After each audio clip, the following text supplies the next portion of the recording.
Kalki, que é a última manifestação de Krishna como Avatara.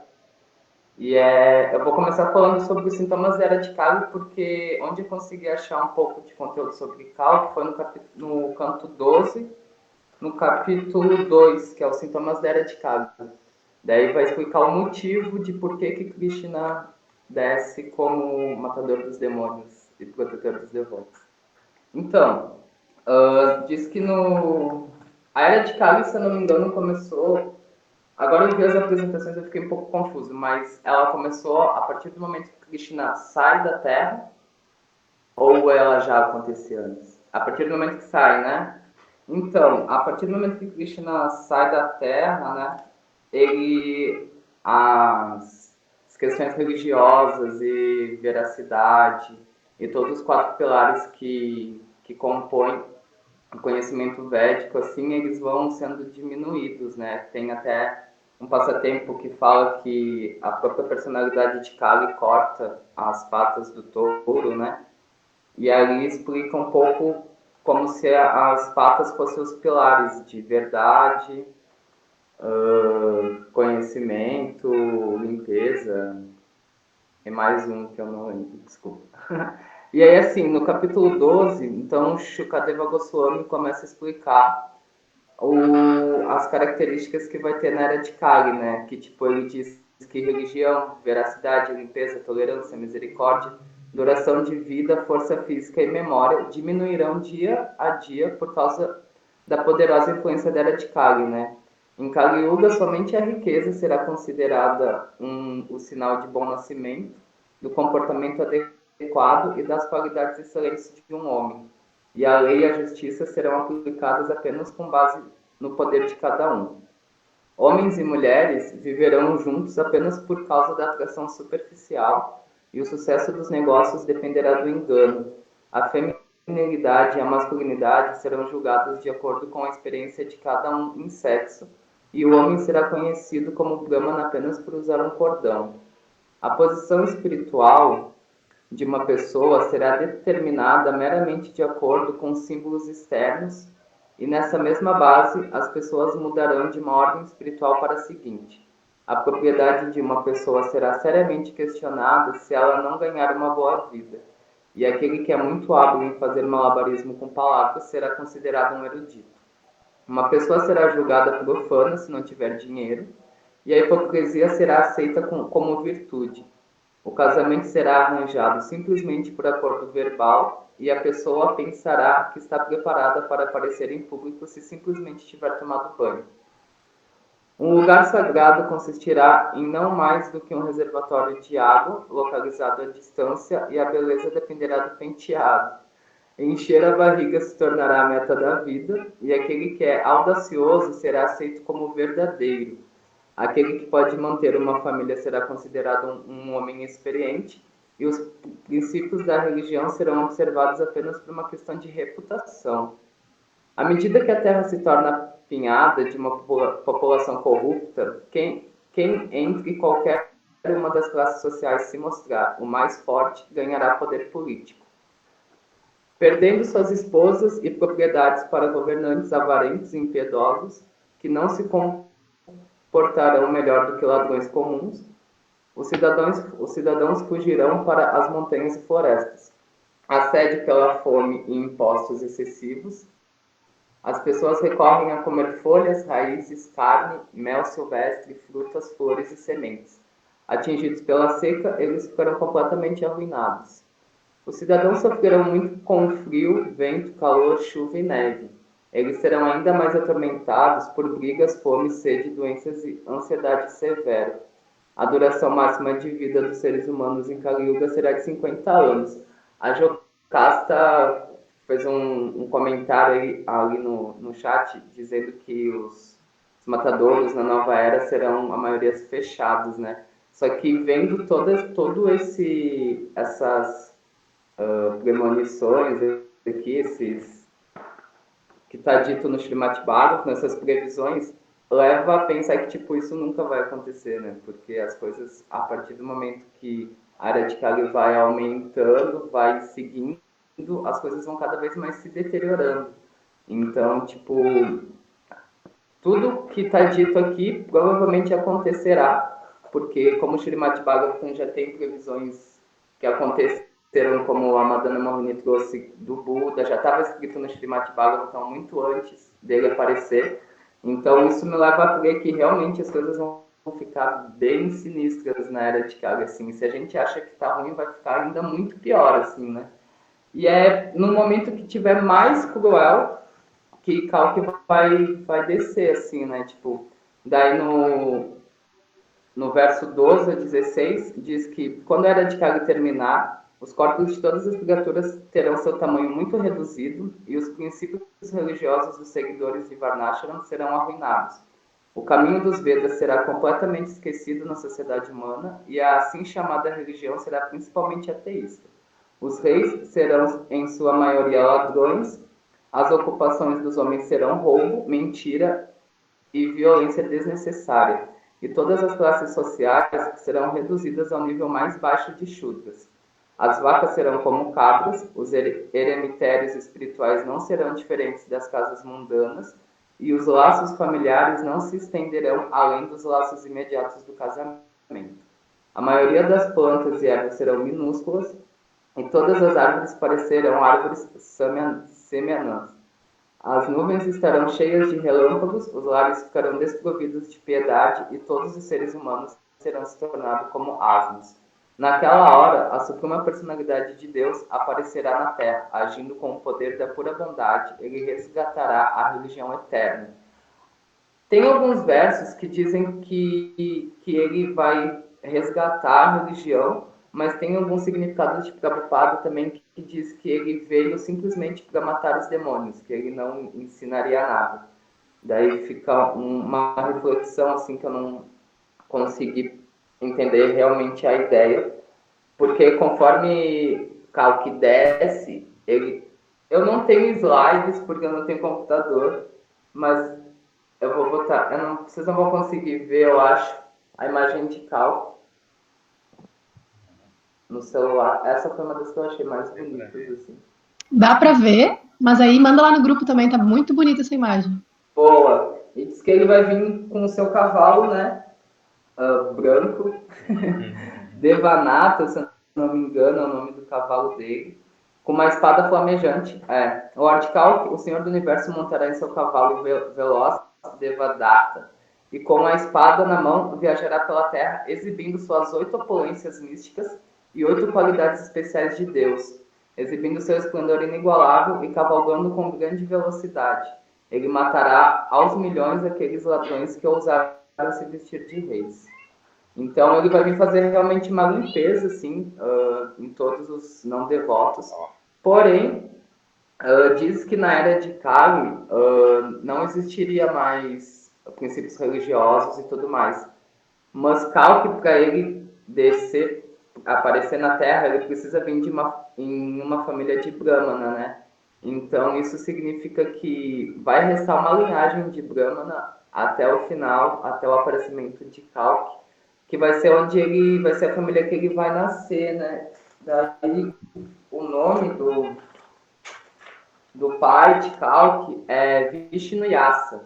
Ele é uma encarnação de Swayambhuva Manu, porque Swayambhuva realizou austeridades em Naimisha, às margens do rio Gomapati, para adquirir o privilégio de ser pai do Senhor Supremo por 3 vidas. Então, o Senhor aparece como Rama, Krishna e Kalki, e assim Swayambhuva Manu aparece como Dasharata, como Vasudeva e então como Vishnuyasa. Então essa vai ser a, a última realização, né, do seu pedido para ser pai 3 vezes da suprema personalidade de Deus, né? Tem, além do Srimad Bhagavatam, também tem o Vishnu Purana, o Agni Purana e o Padma Purana, que comenta um pouco, cita, né, o aparecimento de Kalki, né? Tem alguns significados que Prabhupada comenta que muitas pessoas não vão acreditar que Kalki vai aparecer, que eles acham que a gente só cria uma criatura antropomórfica porque a gente precisa acreditar em algo, né? Então, os ateístas usam esse argumento para desqualificar e para não dar valor a essas previsões, assim. E Prabhupada diz que não tem nada a ver, porque assim como já teve outras previsões que foram concretas e que se realizaram no Srimad Bhagavatam, Kalki também vai ser uma dessas, porque nós não temos essa potência de criar um ser místico, né? Tipo, de criar uma suprema personalidade de Deus, ela já existe. Porque se a gente precisa acreditar nela, significa que ela já tem a existência dela. Porque ele dá um exemplo da água, assim, tipo, a gente não cria água por querer ter a água já existe. A gente necessita dela justamente porque ela já existe. Então ele refuta, né, esse argumento ateísta com esse exemplo, assim. Deixa eu ver, acho que tem mais alguma coisa que eu queria falar.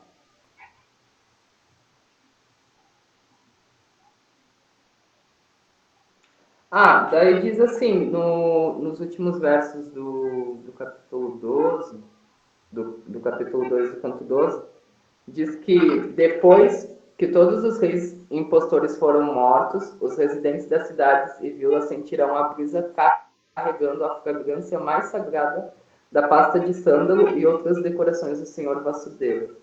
E assim suas mentes se tornarão transcendentalmente puras.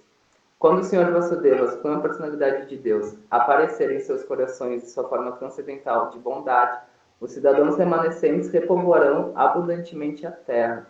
Quando o Senhor Supremo apareceu na terra como Kalki, o mantenedor da religião, Satya Yuga começará e a sociedade humana produzirá descendentes no modo da bondade. Então, assim que ele terminar o extermínio de todos os demônios, vai ter pessoas que ainda assim vão ser boas e ele vai, acho que, instruir elas para continuar o legado em Satya Yuga, assim. Foi o que eu consegui entender dessa pesquisa breve que eu fiz. Tipo, queria ter preparado muito mais coisas, mas não consegui muito. E por último, eu vou ler um verso que eu achei muito lindo e que serve, eu acho, como uma oração, assim, que tem no canto 6, capítulo 8, o verso 19, que a tradução é: que a personalidade de Deus, em sua encarnação como Vyasadeva, me proteja de todos os tipos de ignorância resultantes da ausência de conhecimento védico. Que o Senhor Buddha-deva me proteja de atividades opostas aos princípios védicos e da preguiça que faz com que alguém se esqueça loucamente dos princípios védicos de conhecimento e ação ritualísticas, e que Kalkideva, a suprema personalidade de Deus, que apareceu como uma encarnação para proteger os princípios religiosos, me proteja da sujeira da era de Kali. Haribol.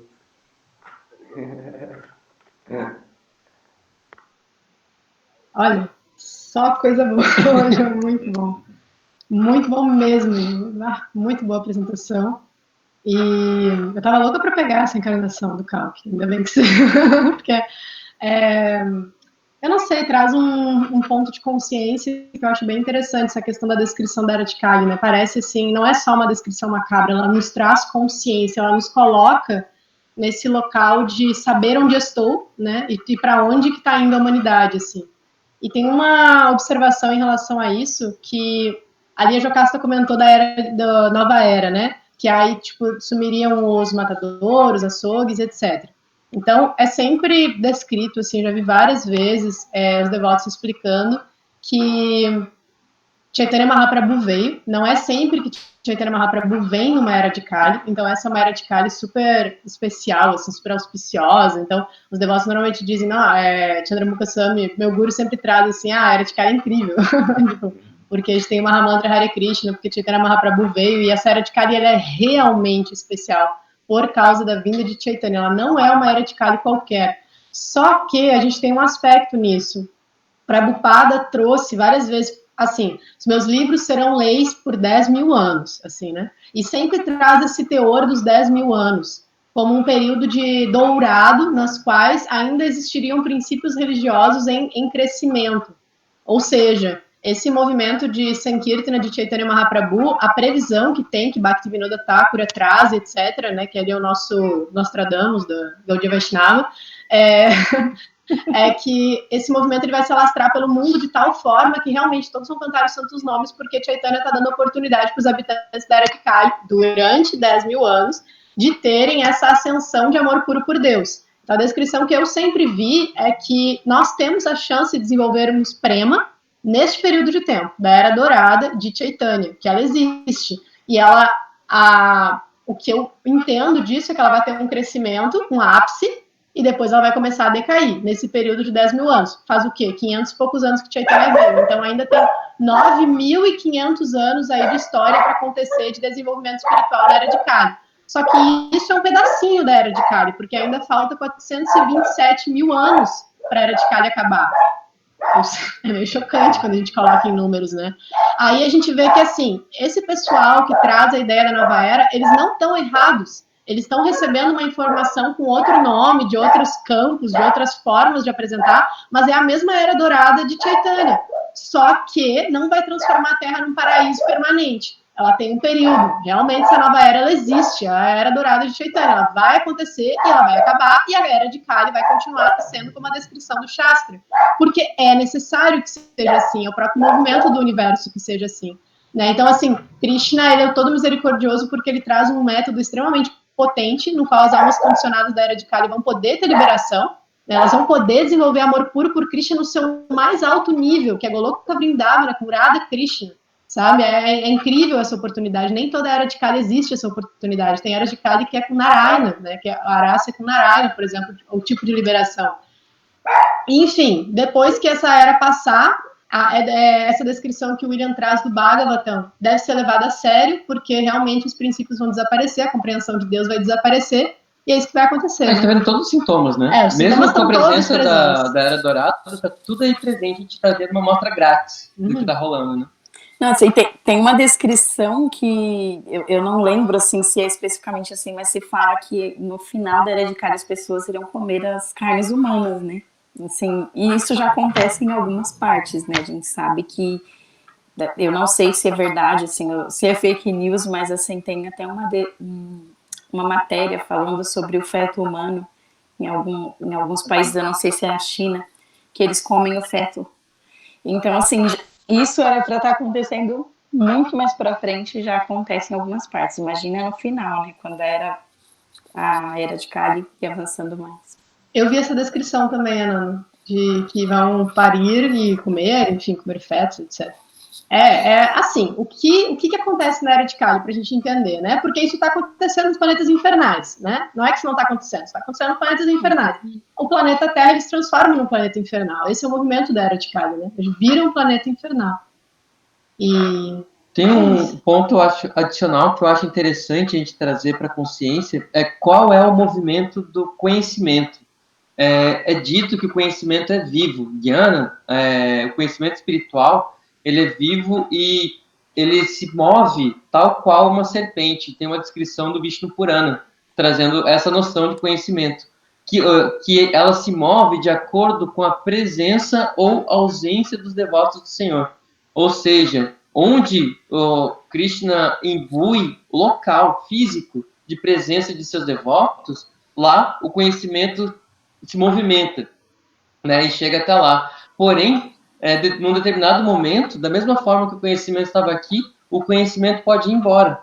Então, a gente está tendo a oportunidade, nesses 10 mil anos, de ter a condição de compreender a intimidade de Deus. Mas depois desses 10 mil anos, a gente vai perder essa possibilidade, porque esse conhecimento não vai mais estar acessível aqui.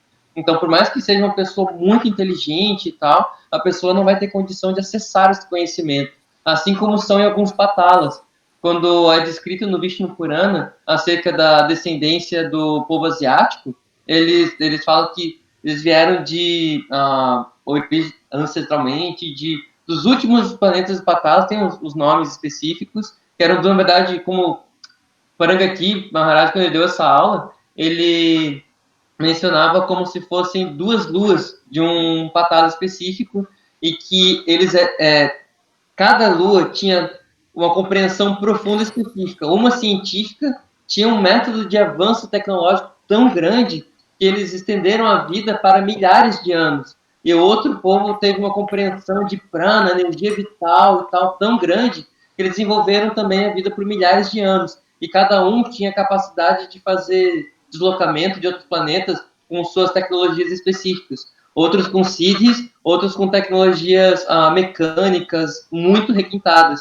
Porém, ambos os povos morriam do quê? A grande maioria de depressão, porque eles chegavam num clímax de conhecimento que eles não sabiam mais para onde ir. Então, gerava uma frustração tão grande devido àquela Ananda bem-aventurança linear que eles começavam a abandonar seus corpos, porque eles não tinham a possibilidade de acesso ao conhecimento da suprema personalidade de Deus, da existência de um Deus. E por não ter esse acesso a esse conhecimento, aquele patala era um patala. Por mais que eles vivessem muito, por mais que eles tivessem uma plena relação com o planeta, por mais que eles fossem muito avançados, isso não basta, né? Então, somos privilegiados. Não, que é um inferno, né? É a ausência de Krishna, né? Não é, nem sempre, pode ser muito bem-estar, né? No momento que Deus está completamente esquecido, né? Isso já não é um local espiritual mais, né? Uhum. Tem uma descrição também que a gente vai ver mais pra frente, que é quando Parikshit bane Kali, né? A representação ali, figurativa de Kali. E ele especifica os lugares em que Kali podia residir, né? Ele dá misericórdia, uma bênção a Kali, né? Que Kali se rende e fala, tipo, e agora, né, meu senhor, onde que eu vou poder residir? E ele fala onde tiver matanças de animais, sexo ilícito, consumo de carne, e aí ele dá mais um lugar, né, específico, que é onde há ouro, né, onde há dinheiro. Onde há riquezas. Há riquezas, né, então Kali vai residir nesses locais. Então Prabhupada também enfatizava que os devotos iriam sobreviver à era de Kali, né. Sobreviver não significa que a gente não vai morrer, né, não vai sofrer as anomalias dessa era, né, tanto que tem muitos devotos agora abandonando o corpo por Covid, né. Mas, assim, que a gente pode se salvar ainda, né, mesmo passando por tudo isso, a gente vai poder ter isso que a Arada bem mencionou, que eu estava pensando sobre o Chaitanya Mahaprabhu, né? Tem essa bênção. Isso nos traz super importância, super consciência de que a gente tem que se desenvolver, a gente tem que dar a responsabilidade, né? A habilidade de resposta, ou seja, eu recebi um conhecimento muito especial, estou recebendo uma oportunidade muito especial e tenho que ter a responsabilidade, né, de responder a isso adequadamente, fazendo esse desenvolvimento e compartilhando isso, né, nesse momento. É sério, né? É uma coisa séria. Se tem algo que é sério, é a consciência de Krishna, né? Então, outro aspecto da era de Kali que a Ananda falando, eu fiquei viajando aqui lembrando, é a questão da desavença, né? Não é à toa que aquele livrinho de Prabhupada é a era das desavenças. Isso é muito profundo de se refletir, porque é nesse local que quebra a força espiritual. Né? Tipo, o movimento de Prabhupada sempre fala, vocês vão mostrar a sua devoção a mim, seu amor por mim, trabalhando em cooperação. Ou seja, é tão importante esse fator que a única coisa que pode destruir um movimento espiritual, na realidade mesmo, é a desavença entre os membros que praticam aquilo. Então, a gente realmente deve buscar seriamente nossa purificação interna para que a gente possa trabalhar juntos, né? Para que a gente possa não ser um núcleo mesquinho, invejoso, sectarista, mas que queira realmente compartilhar uns com os outros, apreciar uns aos outros, servir uns aos outros, para que a gente possa desenvolver esse conhecimento. É lá na fresta do pensamento, na narta do coração, os maus pensamentos uns com os outros, que a gente dá espaço para essa era de Kali penetrar e enfraquecer algo que é extremamente potente, que é da própria vontade de Krishna que se desenvolva, né? Então tá, gente. Obrigada, William, parabéns. Também amei